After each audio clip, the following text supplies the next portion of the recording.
Em seu terceiro ano de conflito na Ucrânia, a Rússia continua exportando petróleo e gás que eventualmente chega aos Estados Unidos e aos seus aliados. E as empresas russas ainda conseguem vender tudo, desde diamantes a urânio, porque o Ocidente quer os produtos e permite essas transações fora das sanções. Mas outro produto chama atenção: o titânio. Tão forte quanto o aço, mas 45% mais leve. Também é mais resistente ao calor e à corrosão e pode ser usado em vários produtos, desde tintas até implantes corporais. O uso moderno mais crítico do titânio é na indústria aeroespacial, já que a indústria busca aeronaves cada vez mais leves e resistentes. As empresas ocidentais compraram centenas de milhões de dólares de titânio metálico de uma empresa russa com laços profundos com a indústria de defesa do país após a invasão da Ucrânia em 2022. As compras ilustram como o Ocidente continua dependente da Rússia para determinados produtos, apesar das promessas de romper os laços econômicos com Moscou. No caso do titânio, essa dependência levanta preocupações de segurança, uma vez que o metal é vital na fabricação de aviões comerciais e militares pelo Ocidente.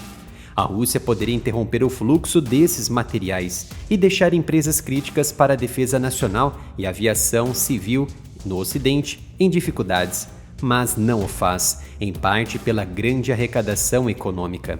Peço perdão para o meu russo. A empresa de titânio Venspo-Visma não foi colocada sob sanções pelos Estados Unidos e pela União Europeia, apesar de ser parcialmente propriedade da Rostec, um conglomerado de defesa que possui centenas de empresas e está sob sanções dos Estados Unidos e da Europa. A Rostec é liderada por um aliado do presidente russo Vladimir Putin, Sergei Chemezov, que foi pessoalmente sancionado desde a anexação da Crimeia em 2014. Ampliar a pesquisa de participação de cada nação produtora de titânio que exporta para os Estados Unidos e Europa não seria um trabalho fácil, e muito menos para um vídeo curto como este. Então trouxe esta imagem para termos um parâmetro geral e focar no aspecto da exportação russa. Observem que nessa imagem as maiores produtoras de titânio do planeta. Em 2020, a Rússia foi responsável por cerca de 15% dessa produção global de esponjas de titânio, a primeira fase na produção de titânio metálico. A empresa russa Venspo-Visma foi responsável por quase toda essa produção russa. De cara, desmitifico a tese de apoiadores russos de que a Rússia é a maior produtora e exportadora de titânio do mundo e por isso não estaria caminhando para uma crise aeroespacial. É claro que são dados de 2020, mas o cenário é o mesmo, só que com pequenas adaptações. Observem este outro gráfico da estatista. A China é o principal produtor em volume de esponja de titânio em todo o mundo. Em 2023, a China produziu cerca de 220 mil toneladas métricas. O Japão ficou em segundo lugar naquele ano, com um volume de produção de 60 mil toneladas, seguido da Rússia, com 20 mil toneladas. Mas o que é essa esponja de titânio? É uma forma porosa de titânio puro, que foi reduzida a partir do minério de titânio. A indústria consegue modulá-las em formas, e a esponja de titânio deve então ser derretida ou combinada com uma liga para formar um lingote que pode ser posteriormente processado em produtos gerais de titânio. Por isso as dificuldades em encontrar gráficos específicos para cada forma comercial. No entanto, o uso interno de titânio pela China reduz praticamente a quantidade total de sua exportação, mudando o cenário gráfico de maiores exportadores do mineral. Mas, de acordo com dados alfandegários, a China ainda exportou 143 mil toneladas de dióxido de titânio em dezembro de 2023, um aumento anual de 12,9% e um aumento mensal de 14,7%. Em 2023, os 5 principais países importadores, ou seja, os consumidores de dióxido de titânio da China, foram Índia, Brasil, Turquia, Coreia do Sul e a própria aliada Rússia, correspondendo a 5% ou 73 mil toneladas. Aproximadamente 15 mil toneladas de titânio no valor de 370 milhões de dólares foram exportadas pela Venspo em 2022. A grande maioria enviada para nações ocidentais que apoiam a Ucrânia na atualidade. de acordo com a base de dados de exportação, com Alemanha, França, Estados Unidos e Grã-Bretanha no topo desta lista. A Vinspo, que é essencialmente um monopólio na Rússia, exportou então pelo menos 345 milhões de dólares em titânio em 2023, enquanto os Estados Unidos lotam a Ucrânia de dinheiro e de armas.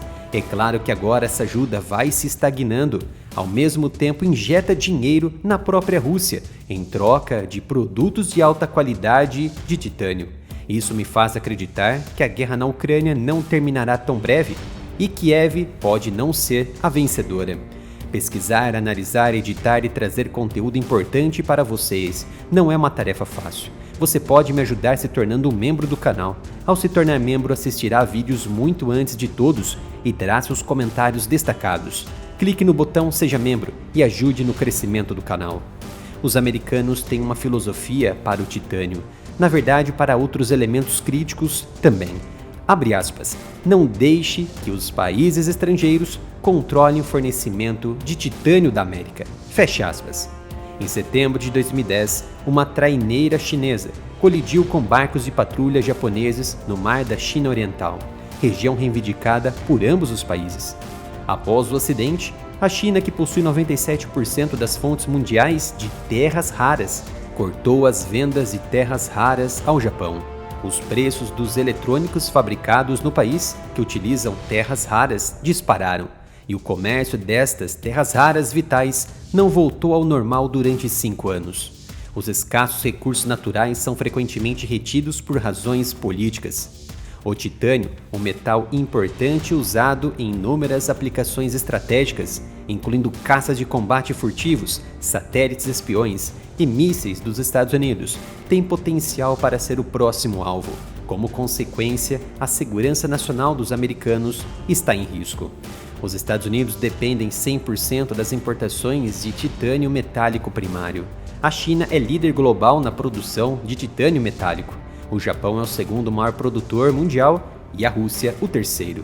Ter a maior parte da produção mundial desse tipo de produto do titânio nas mãos dos dois principais rivais internacionais dos Estados Unidos é claramente um problema. O governo dos Estados Unidos declarou que o titânio é uma das 35 commodities minerais que são vitais para a economia e a segurança nacional do país e formou uma força-tarefa para lidar com interrupções de curto prazo na cadeia de abastecimento. Não há razão para que os Estados Unidos não possam obter minerais de titânio no seu próprio país. Os americanos possuem reservas significativas deste minério que podem ser extraídas e usadas para produzir titânio metálico. Mas por que manter a importação da Rússia? A Lei de Produção de Defesa do Título 3 é uma opção viável para apoiar o fornecimento nacional de titânio, assim como a inclusão de minerais críticos e das suas cadeias de abastecimento em políticas que incentivariam o investimento privado no fornecimento e fabrico doméstico de titânio, tais como incentivos fiscais. As recomendações políticas para uma cadeia de abastecimento sustentável poderiam centrar-se no apoio a novas tecnologias para substituir os processos existentes com utilização intensiva de energia e carbono na cadeia de abastecimento de titânio metálico.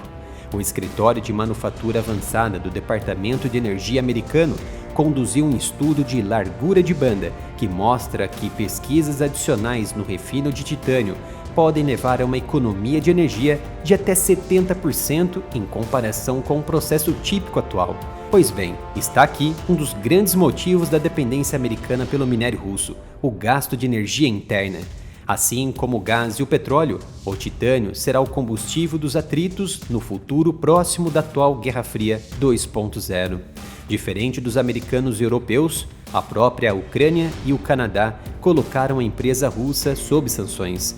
Em setembro de 2023, o Departamento de Comércio americano impôs controles de exportação à Vinspo, afirmando que ela estaria diretamente envolvida na produção e fabrico de titânio e produtos metálicos para os serviços militares e de segurança russos, que era óbvio.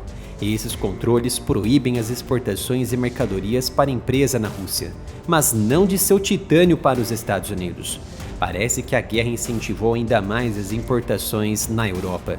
De acordo com o Banco de Dados de Exportação russo, Moscou aumentou a entrega do metal para a gigante aeroespacial francesa Airbus para pelo menos 24 milhões de dólares em 2022, um aumento de 940% das compras da Airbus no ano de 2021.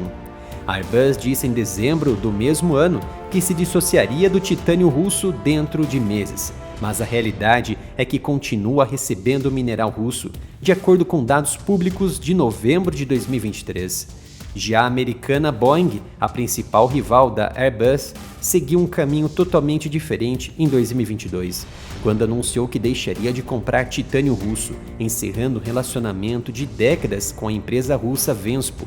No entanto, embora não tenha sido demonstrado que a empresa tenha recebido importações da empresa russa desde a primavera de 2022, os fornecedores da empresa fizeram compras significativas muito depois dessa data, e não foi possível estimar quanto titânio russo ainda estava sendo usado nos aviões da Boeing.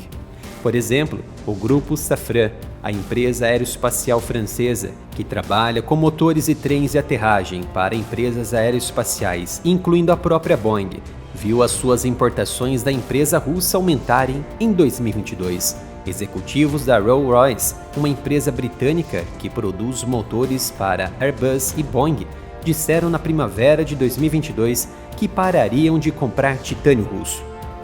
Mas não foi bem assim. Os dados comerciais sugerem que as importações da Venspo continuaram ao longo de 2022, aumentando de 5 milhões de dólares em 2021 para 6,7 milhões de dólares em 2022, com entregas de titânio da Venspo marcadas para a Rolls-Royce recentemente, em dados de abril de 2023. Com base nesses dados trazidos por mim, com informações de um amplo estudo do jornalista Aidan Taylor, fica cada vez mais evidente a hipocrisia do Ocidente. Ao mesmo tempo em que ataca a Rússia através da Ucrânia, aperta as mãos de Moscou para manter funcionando a engrenagem das grandes empresas estratégicas ocidentais. E quem lucra são os senhores da guerra e os políticos que recebem benefícios nos bastidores, tanto do Ocidente quanto da Rússia. Na loja oficial do Área Militar você encontra mais de 70 itens em camisetas e outros produtos, e cada compra vai ajudar e muito no meu trabalho, e ainda você vai receber um produto de alta qualidade. Então acesse mapenca.com/área militar.